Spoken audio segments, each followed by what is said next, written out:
8.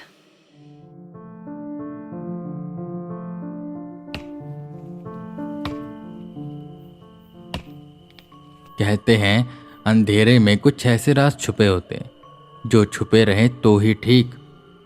कहीं भी अगर गुप्त अंधेरा दिखाई दे तो हमारे गांव में कहा जाता है कि अंधेरे में जाना नहीं चाहिए, क्योंकि उस अंधेरे में बहुत सी चीजें छुपी होती हैं। और ये देखो, मालिक ने रात के अंधेरे में हमें यहाँ लकड़ी काटने के लिए भेज दिया। कितनी डरावनी जगह है ये। और ऊपर से पेड़ को तो देखो, कितना सूखा है ये। मुझे लगता है हमें दूसरा पेड़ काटना चाहिए। बिरजू एक बड़े से पेड़ पर कुल्हाड़ी चलाते हुए कहता है, जिस पर सामने से मंगलू से जवाब देता है, अरे चुप कर बिरजू, सूखा पेड़ है। और तू क्या कहना चाहता है? अगर रात में हम ना पेड़ काटे तो क्या दिन में पेड़ काटे? एक तो इल्लीगल हम पेड़ काट रहे हैं, वो भी फॉरेस्ट ऑफिसर से बचकर, उसके ऊपर से तेरे अलग नखरे हैं। चुपचाप पेड़ काट। कल हम बस 3 पेड़ लेकर गए थे, याद है मालिक ने कितना डांटा था? और आज हमें कम से कम 5 पेड़ लेकर जाने हैं। और ये सूखा पेड़ भले है, पर ठीक है, कट जाएगा, इसको लेकर चलेंगे। तेजी से वो दोनों पेड़ काटने में लग जाते हैं। मध्य प्रदेश में ऐसे काफी वन हैं जिन्हें कड़ी देखरेख में रखा जाता है, क्योंकि वहां पर कुछ ऐसे जानवर हैं, कुछ ऐसे पेड़ हैं जो दिन ब दिन कम होते जा रहे हैं। पर वहां पर फॉरेस्ट ऑफिसर्स हमेशा तैनात रहते हैं। पेड़ काटना, जानवरों का शिकार करना, ये सब वहां इल्लीगल है। पर फिर भी कुछ लालची लोग ऐसे पेड़ के पीछे पड़े होते हैं जिनकी कीमत बाहर बहुत ज्यादा होती है। वैसे एक आदमी है अशोक नारायण, जो ऐसे जंगल से पेड़ों की तस्करी करवाता है, वो भी रात के अंधेरे में।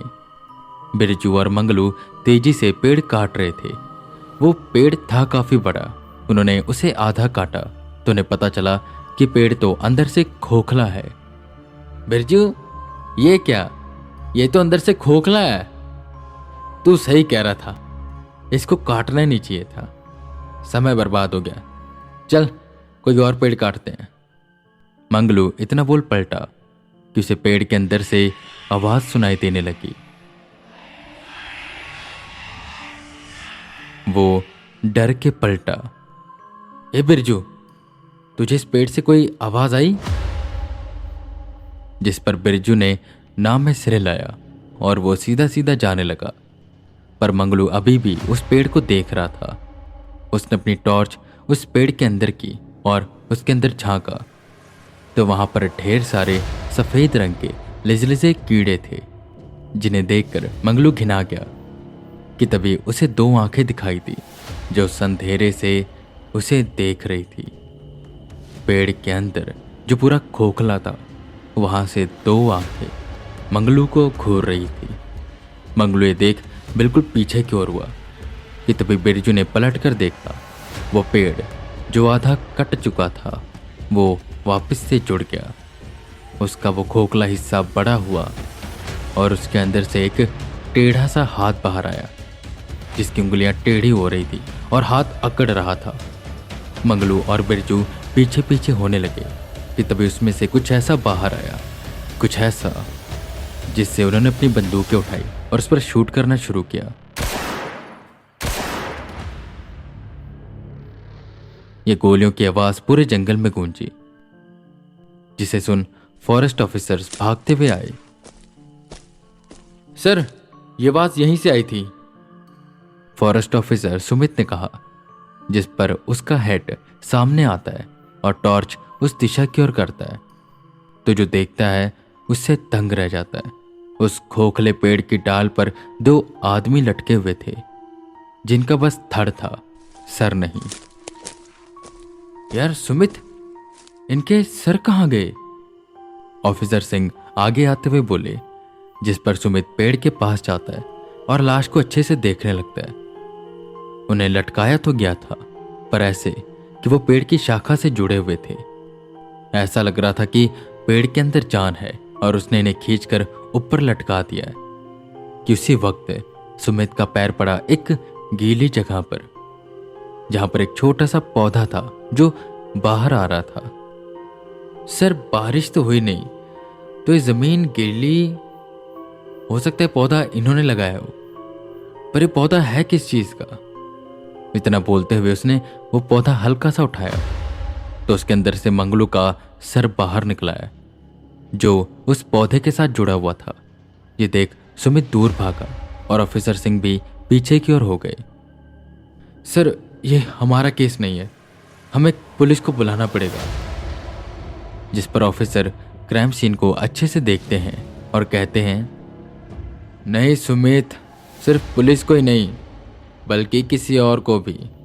सुनो, ये स्पेशल केस है, इसकी फाइल को अलग कर देना और WWH को कांटेक्ट करो, एजेंट KP को बुलाओ। और हाँ, ध्यान रखना ये बातें बाहर ना जाए, वरना सब कहेंगे कि हम इन सब चीज़ों में मानते हैं और फालतू की बातें बनेंगी। पर उन्हें क्या पता ये सब चीज़ें रियल में होती हैं और बस हम छुपा कर ये सब करते हैं।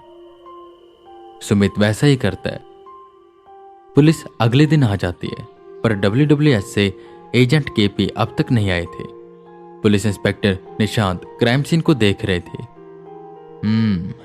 केस तो अलग ही है, पर हम पूरी तरह से इसे सुपरनैचुरल नहीं कह सकते। हो सकता है कि ऐसा दिखाया जा रहा हो कि यह भूत का काम है। हमें हर पहलू को अच्छे से देखना होगा। और वो WWH से कोई आया कि नहीं? उतनी देर में काले रंग की स्कॉर्पियो वहां पर आकर रुकती है। सब देखने लग जाते हैं कि आखिर ये कौन आया, कि तभी उसमें से 2 फॉरेस्ट ऑफिसर्स उतरते हैं। DSP उतरते हैं और उनके साथ एक और शख्स उतरता है जिसने black shirt, light cream colour की पैंट और आंखों में सनग्लासेस पहने हुए थे। वो देखने में किसी मॉडल से कम नहीं लग रहा था। सबने सल्यूट किया, जिस पर DCP कहते हैं, सुनो निशांत और सिंह, एक बुरी खबर है, एजेंट KP मारे जा चुके हैं और WWH की तरफ से उनका एक बेस्ट गोस्ट हंटर है। इनका नाम है वेदा और इनका कोड नेम है एजेंट V। ये इस केस में तुम्हारी मदद करेंगे, सो उनके साथ कोऑपरेट करना।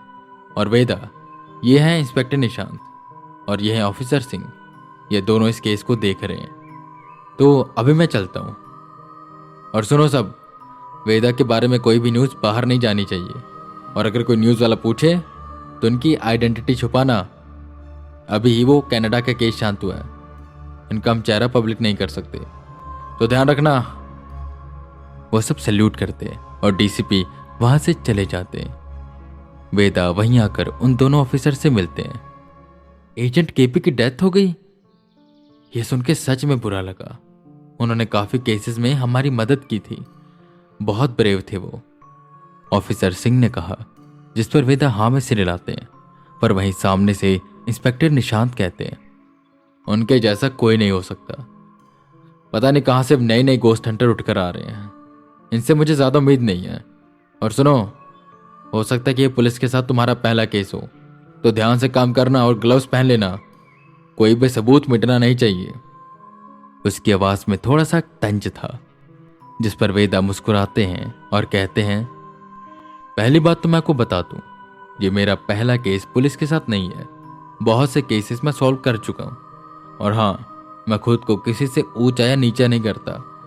पर अगर आप कह रहे हो कि नए नए गोस्ट हंटर्स, तो मैं WWH का बेस्ट और टॉप गोस्ट हंटर हूं। जिस पोस्ट पर पहले एजेंट KP थे, उस पोस्ट पर जब से मैं यहां पर आया हूं तब से हूं। S रैंक से भी ऊपर पोस्ट है मेरी। अगर मुझे कहीं भेजा जाता है तो वो सीरियस जगह होती है। तो ये बेटर रहेगा कि आप अपने काम पर ध्यान दीजिए, मुझे मेरा काम मत सिखाइए और मैं अपने काम पर ध्यान दूंगा। वेदा थोड़े गुस्से में आ गए थे, जिस पर ऑफिसर सिंह आगे आए और सिचुएशन को संभालने लगे। अरे वेदा, शांत हो जाओ, तुम तो गुस्सा हो गए। ये निशांत ऐसा ही है, उसकी बातों को दिल पर मत लो। बाकी हम सब एक टीम है और मैंने आपके केसेस के बारे में सुना है। आई नो आप बहुत पावरफुल हैं। और निशांत, तुम भी यार, उम्र से किसी का भी ज्ञान नापा नहीं जाता, समझे? वो क्या कहते हैं, नेवर जज a book by its cover, समझे? चलिए अब हम इस केस को शुरू करते हैं। वेदा आगे जाते हैं और उस जगह को अच्छे से चेक करने लग जाते हैं और जो वहां उन्हें सेंस होता है और जो उन्हें पता चलता है, इससे वो घबरा कर पीछे होते हैं। उनकी आंखें बड़ी हो जाती हैं और उनको ऐसा घबराया देखकर ऑफिसर सिंह भी घबरा जाते। पर आखिर क्या है उसके अंदर ऐसा जिससे वेदा घबरा गए?